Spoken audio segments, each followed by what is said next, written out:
Y empiezo ahora, Además, que- Bueno, a ver, nos habíamos quedado en el año 73-74, en la primera parte. Eh, ya hemos dado una pincelada del 75. ¿Cómo es ese?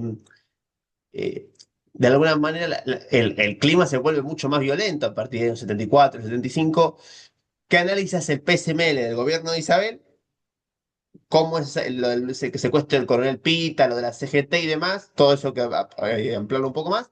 ¿Y cómo está el PSMN en la llegada de la dictadura del 76? ¿Cómo, digamos, cómo sería 74 y 76 el PSMN? bueno, el PCML, hay que tener en cuenta que en el 74 estaba en una política que consideraba al gobierno de Perón como parte de una continuidad de un régimen fascista que nunca había terminado de cambiar en la formación del Estado. La caracterización, como se decía en esa época, los análisis sobre el Estado, cada partido tenía una caracterización de la revolución, un análisis sobre la burguesía, un análisis sobre el campesinado, sobre la clase obrera, sobre las clases medias. Bueno, todos tenían también una caracterización del Estado.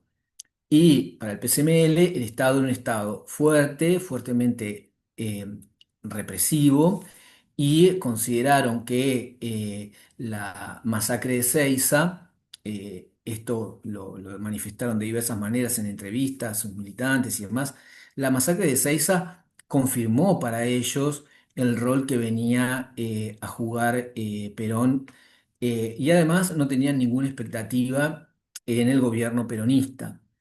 Eh, Esto tenía que ver con una crisis general que ellos veían en la izquierda peronista, porque la esperanza de que el peronismo iba a ser la vía de acceso al socialismo, que era lo que había pregonado la tendencia revolucionaria que reunía a las grandes organizaciones armadas, ¿no?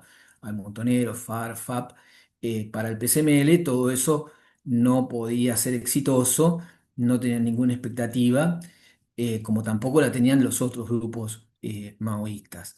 Y como tampoco la tenía, por cierto, el PRTR. Esta insistencia que te digo en esta relación entre la mirada del PCML, del Partido Comunista Marxista-Leninista, eh, con la de otras tendencias, como el caso del PRT, no es una cuestión caprichosa mía, sino tiene que ver con que ellos miraban con mucha atención lo que hacían las otras organizaciones armadas, mientras se concentraban en el plano organizativo y político, en la construcción de su partido, de su estructura organizativa, y en tratar de reclutar nuevos militantes y preparar constantemente los documentos con los cuales iban avanzando en la caracterización de la sociedad argentina. Eso también hay que tenerlo en cuenta porque esa era una tarea de un comité central. Bueno, los partidos marxistas-leninistas siguieron replicando el modelo marxista-leninista que había legado la historia del movimiento comunista.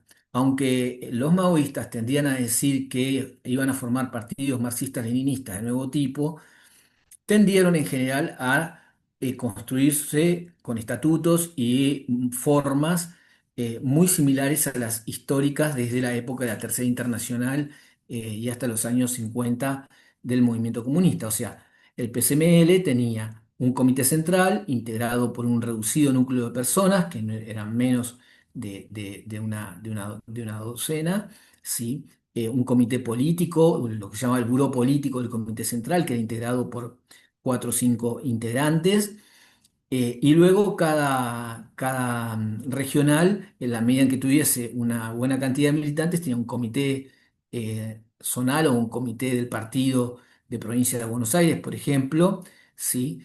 O de Capital Federal. Sí, porque era donde había varias células, entonces cada célula tenía una relación con el comité local, y todas las células del partido estaban compartimentadas rigurosamente. Eso era lo que más buscaba para preservar la seguridad del partido.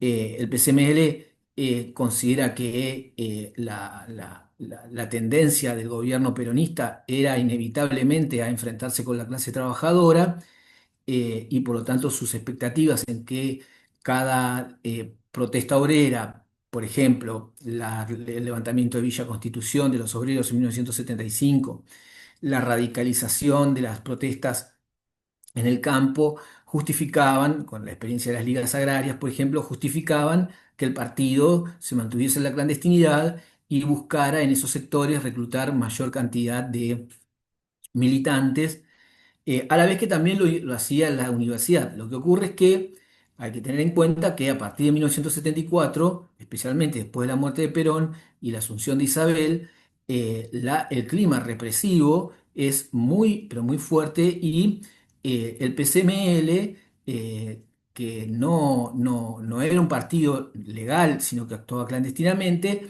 también era considerado, como dice Marina Franco, un enemigo para la nación por parte de las Fuerzas Armadas. Y hay que tener en cuenta que la participación del PCML en el FAS, en un primer momento, luego se apartan porque consideran que el FAS era demasiado subordinado a la estrategia del PRTERP, la existencia de ese frente, digamos, era una experiencia política que ellos valoraban, pero que no era su principal apuesta, sino que su principal apuesta era el desarrollo de ese partido, insisto, de carácter clandestino, con células clandestinas en las fábricas y que comenzaron a construir en el movimiento estudiantil lo que llamaban los grupos revolucionarios, los grupos de resistencia estudiantil, GRE. ¿Sí? Cada facultad tenían dos o tres estudiantes que integraban el partido también y eso hacía que se sumaran al partido desde la universidad.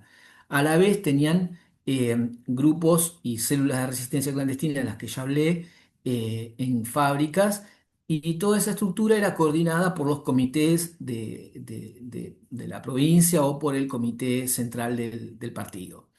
Eso era lo que ellos más privilegiaban en la construcción, a diferencia de las otras tendencias, por ejemplo, la tendencia revolucionaria del peronismo o de los otros partidos de izquierda que sí tenían periódicos y que sí buscaron mantenerse en la acción pública eh, hasta por lo menos 1975. Lo que ocurre es que cuando se produce el llamado Rodrigazo, que también produce una crisis general, digamos, produce una crisis general en la conducción de la CGT, ¿no? Digamos, la CGT es desbordada por los dirigentes obreros que, especialmente desde la fábrica, los cuerpos de delegados, las comisiones internas, lideran la rebelión contra las medidas del gobierno peronista de la época, que en ese momento tenía Celestino Rodrigo, que era el ministro de Economía, y eso genera, por un lado, una gran efervescencia, pero también una gran efervescencia en la nueva izquierda y una expectativa muy grande. El PCML integra mesas regionales donde la resistencia clasista, las tendencias se llamaban antiburocráticas porque se consideraba como burocracia sindical a los dirigentes sindicales por sus prácticas autoritarias que ya comentamos, que consagró en su célebre estudio en los años 70 Rodolfo Walsh en el libro ¿Quién mató a Rosendo? Pero para el PCML, la burocracia sindical era, ellos la llamaban la calla y de la tora, ¿no? Y esa lacaya de los empresarios y de la tora, porque los acusaban de ser los quienes delataban a los militantes y activistas clasistas frente a la policía, a la represión y a la empresa, ¿no? De hecho, varios de los desaparecidos, por ejemplo, de la destilería de YPF, el caso de la Cuadra, que desaparece la destilería de YPF, es delatado como militante clandestino cuando un delegado del Sindicato Unido Petrolero del Estado, SUPE, lo ve con volantes que convocaban a resistir a la dictadura militar. O sea, los mismos dirigentes y los representantes del sindicato en la fábrica para el PCML eran los principales encargados de delatar a los activistas clasistas antiburocráticos. Esto ocurría no solamente con el Partido Comunista Marxista-Leninista, también ocurría con muchos otros militantes combativos de las otras tendencias revolucionarias, sean peronistas o no peronistas, sean guevaristas, trotskistas o lo que sea. De la Cuadra es el desaparecido es el hijo de la Estela de la Cuadra, que fue una fundadora de la Asamblea de Plaza de Mayo, que digamos Claro. que es la que después es desplazada por Estela y por Chicha, después tiene un papel protagónico en esos primeros años, primeros 2 años, ¿no? Después es Sí. desplazada, como que juega no te línea, ¿no? Sí, lo que ocurre es que, digo, lo que vos me preguntabas hoy de 74, 75, nada de esto, ¿cómo se llama? Nada de los análisis que tenían estos partidos y el PCML en particular en el año 75, eh, consideraba la posibilidad de una derrota militar estrepitosa y rápida eh, por parte del golpe de Estado que se avecinaba.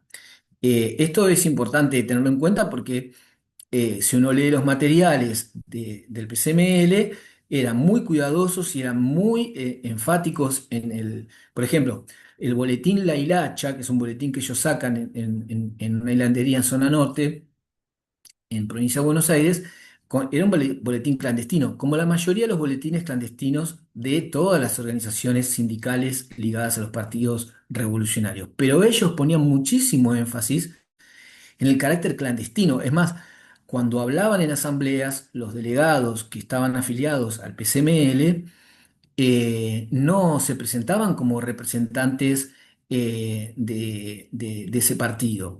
Inclusive alentaban a que hablaran otros y no ellos, porque no por una cuestión de eludir la responsabilidad, sino tenía una organización celular de estas células clandestinas y procuraban que otros compañeros fuesen los portavoces de las agrupaciones eh, y resguardaban a los cuadros más importantes del partido dentro de las fábricas.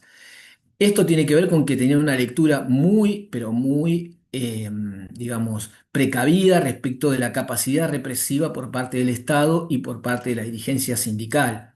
Y tiene relación también con el hecho de que el partido, a diferencia de todos los otros grupos y partidos revolucionarios, no tuviese periódico ni publicara más que algún folleto que no era de circulación pública, digamos, eran folletos de preparación de los cuadros del partido. Eso es lo que los militantes del PCML priorizaban y muchos de los familiares de los militantes sabían que ellos militaban en un partido, pero no necesariamente todos sabían el nombre del partido y toda la política del partido. Eso también fue algo que procuraron resguardar. Esto no implica que haya sido exitoso, digamos, ese sistema de resguardo por el grado de represión que sufrieron cuando fue el operativo Escoba, pero el PCML, vos me preguntabas cuál fue su lectura o su posicionamiento durante los años 74 y 75 y el momento anterior al golpe fue centrado en la construcción del partido y el resguardo de la fuerza partidaria de los golpes represivos. En 1975, sin embargo, es detenida una parte de la conducción del partido, es detenido, también sufren golpes represivos en Capital Federal y en provincia, y lo que había comenzado a hacer la construcción de un aparato de producción de armas que ellos tenían preparado, es golpeado por la represión, y eso también genera un problema, digamos para el PCML como para el resto de las organizaciones celularizadas y de esta condición política y con esta contextura organizativa, cuando cae alguien es detenido por las fuerzas represivas, sea por la policía, por el ejército, por fuerzas clandestinas, alguien que está en la conducción del partido, se pone en riesgo toda la estructura de la dirección del partido y eso es muy peligroso.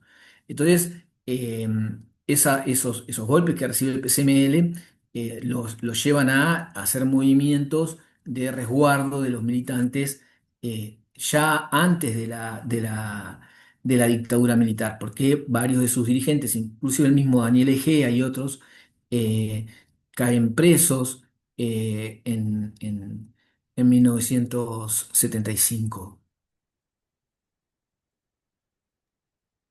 ¿Se puede decir? que estábamos diciendo eso sobre el PSMNL. La, a ver, hay partidos de izquierda que apoyan el gobierno de Isabel. La Izquierda Nacional, Ramos y Spilimbergo, el PCR. Hay una postura del PST que es más ambivalente, si se quiere, aunque no es de choque frontal, por lo menos en lo que se dice en la vía pública. Digo, los partidos de izquierda también presienten de que si bien el gobierno de Isabel era un gobierno represivo, si se cae el gobierno de Isabel no va a venir la revolución, va a venir algo mucho más podrido. De alguna manera se empieza a ver en la izquierda o se empieza a tantear de que de alguna manera lo que se está buscando es un desorden generalizado para darle campo orégano a una represión brutal. Bien, ahí hay que matizar.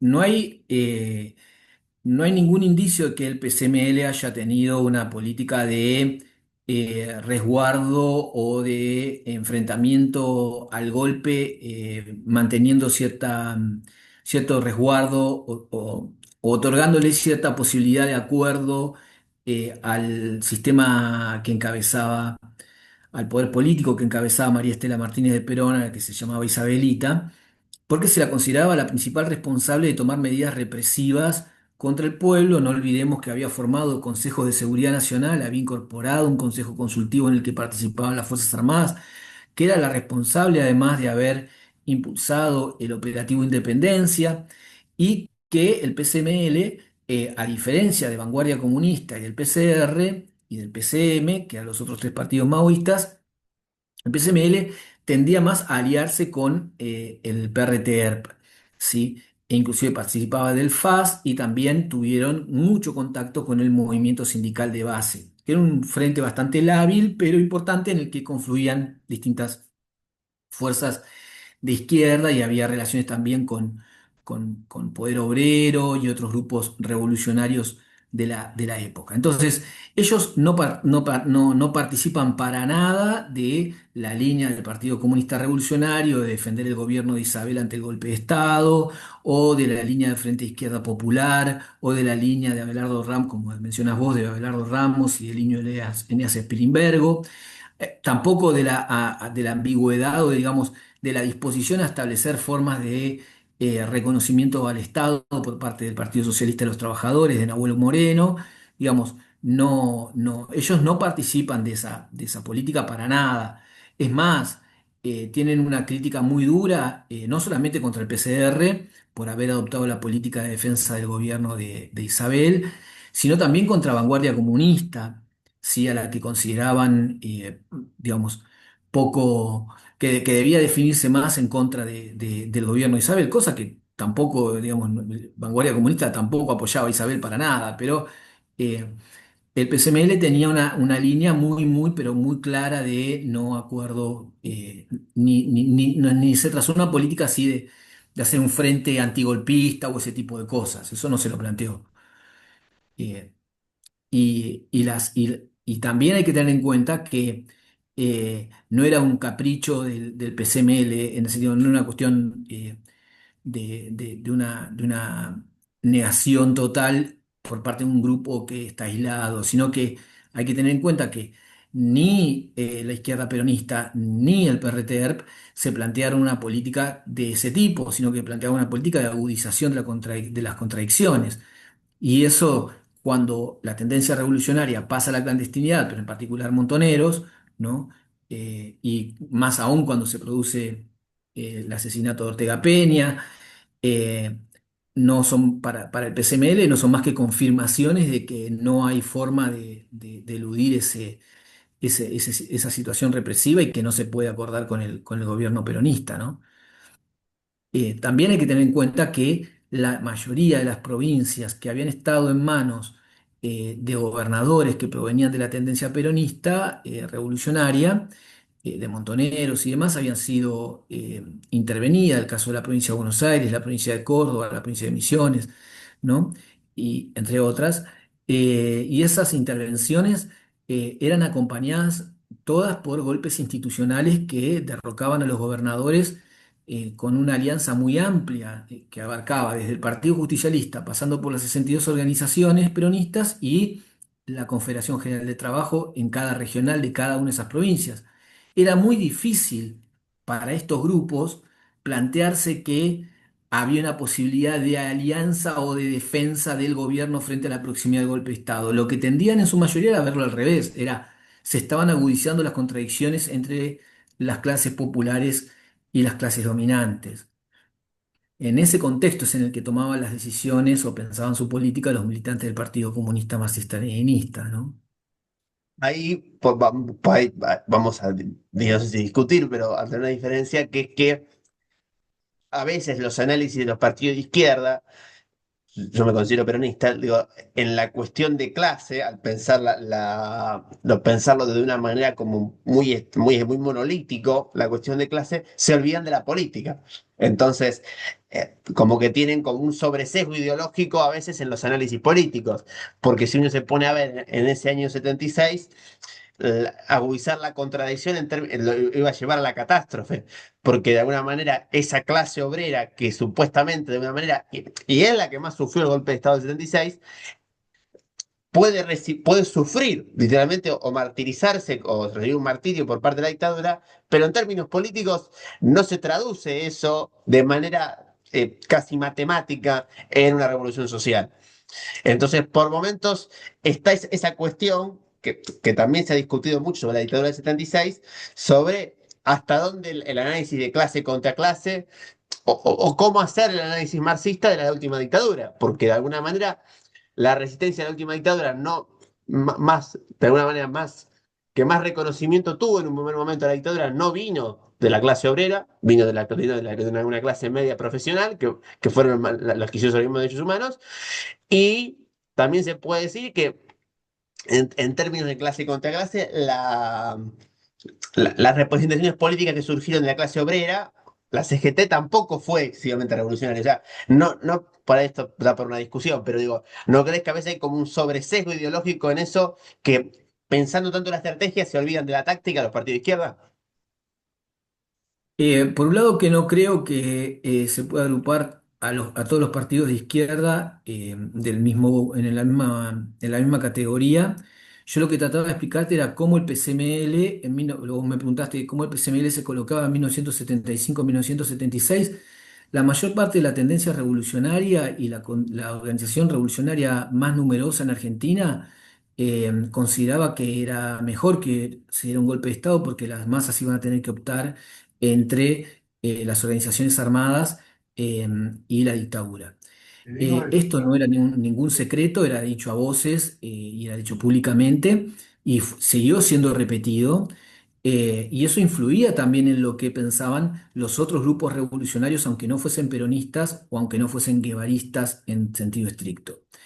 La otra cuestión que también es importante, lo que vos decís, digo, la mayoría de los dirigentes sindicales de la CGT, hasta pocos días antes del golpe de Estado, decían que ellos iban a defender al gobierno de Isabel, eh, y pocos días después, el mismísimo secretario general de la CGT, o sea, un peronista de ley, un peronista súper reconocido, como Casildo Herreras, dijo, yo me borro, ¿no?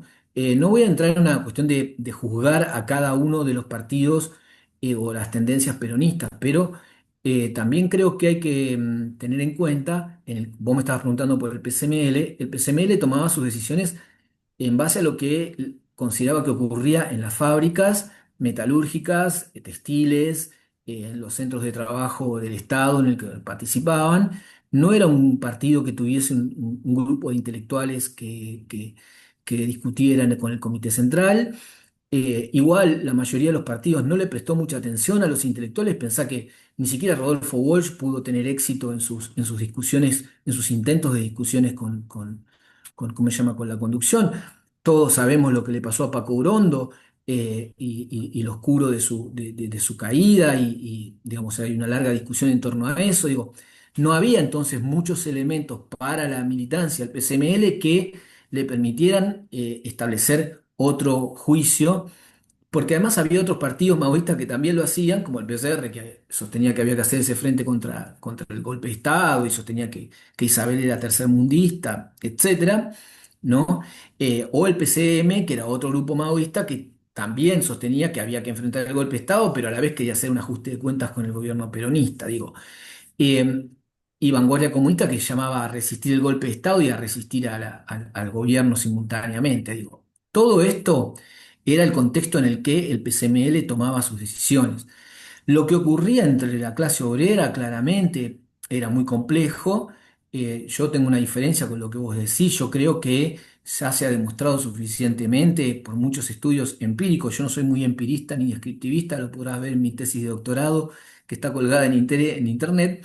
Digamos, no pretendo hacer una cuenta de cuántos obreros fueron a la huelga cada día, pero quienes han hecho esos estudios han seguido una demostración de que justamente entre 1976 y 1977, una oleada de huelgas, paros y movilizaciones espontáneas organizadas por regiones, kits de colaboración y toda una serie de formas de lucha clandestinas, inclusive muchas veces contra la dictadura militar. Lo que ocurría era que, por un lado, tenías la CGT intervenida, la conducción sindical que en su mayoría apoyaba la guerra antisubversiva. Esto era lo que además leía el Partido Comunista Marxista-Leninista, que la mayoría de los dirigentes sindicales o estaban presos a disposición del Poder Ejecutivo, como el caso del mismísimo Lorenzo Miguel, o estaban directamente apoyando la dictadura militar, como el caso de un personaje siniestro como Jorge Triaca, el dirigente de los plásticos, o otro más siniestro aún, digo, siniestro por su connivencia con la dictadura militar, ¿no? Como el caso de Ramón Baldassini, y que además los militantes del Partido Comunista El Triaca, el Marxista-Leninista. papá del ministro de Trabajo de Macri. Exactamente, sí, claramente, que además fue candidato a diputado por el Frente Justicialista de Liberación en 1985 y entró a la Cámara de Diputados. O sea, pensá también que la persistencia de los dirigentes sindicales, que no fueron cuatro o cinco, fueron muchísimos los que mantuvieron su apoyo a la dictadura militar, ¿sí? Luego prosiguió durante la transición a la democracia. Esto para las organizaciones revolucionarias, como el caso del PCML, era una cuestión, una prueba imposible de refutar, ¿sí? Eh, y también, con respecto a la cuestión de las clases medias, si la clase obrera se dividió frente al golpe de Estado, cosa que también ocurrió porque hubo cierta dosis de pasividad indudable en algunos sectores, y hubo otros sectores que directamente tenían expectativas en que se terminara cierto nivel de caos, supuestamente. Eh, También la clase media se dividió. Y una parte, como vos decís, apoyó al movimiento, los primeros pasos del movimiento de derechos humanos. Pensemos que las Madres de Plaza de Mayo se fundan en 1977. Hasta ese año, las organizaciones de derechos humanos más conocidas o que tenían más reconocimiento y organización y capacidad eran la Asamblea Permanente por los Derechos Humanos, APDH, eh, el Servicio de Paz y Justicia, más ligado a la Iglesia, y la Liga Argentina por los Derechos del Hombre, que de última también, a pesar de tener una denuncia muy enérgica en favor de los desaparecidos, estaba vinculada al Partido Comunista, y el Partido Comunista también apoyaba a Videla, ¿sí? Y no era solamente el Partido Comunista, sino que la Unión Soviética también apoya el golpe de Estado que derrocó a Isabel y apoya a Videla, ¿sí? Y esto no es solamente la Unión Soviética, son el Partido Comunista de la Unión Soviética, todos los partidos comunistas de esa corriente, ¿sí? Y eso genera también muchísima confusión y aislamiento y problemas para la militancia de izquierda ligada a los sectores medios, ¿no? Digo esto porque todas las clases, hay muy buenos trabajos sobre la dictadura militar. Hay uno que yo te recomiendo, Gabriela Águila, que es una historia de la dictadura militar. La Sí, entrevisté, digamos, sí, muy copada. bueno, y también el libro de Marina Franco, digamos, lo que van mostrando es cómo hay una división en distintos sectores sociales y un comportamiento como mínimo de tolerancia al golpe de Estado por parte de la mayoría de los partidos políticos democráticos, de las dos grandes tradiciones nacionales y populares, me refiero al radicalismo y al peronismo, ¿sí? Es famoso y sabido que Balbín, por más que luego se opuso en algunas cosas a la dictadura militar, en los años 70 dijo que había que combatir a la guerrilla fabril, digamos. No fue el único que dijo esto, digamos. Vos, si lees los diarios de la época, podés encontrar declaraciones iguales en la mayoría de los dirigentes de los partidos populares que habían asumido el control del sistema parlamentario a partir de 1973. No digo, Eh, sí. queda un para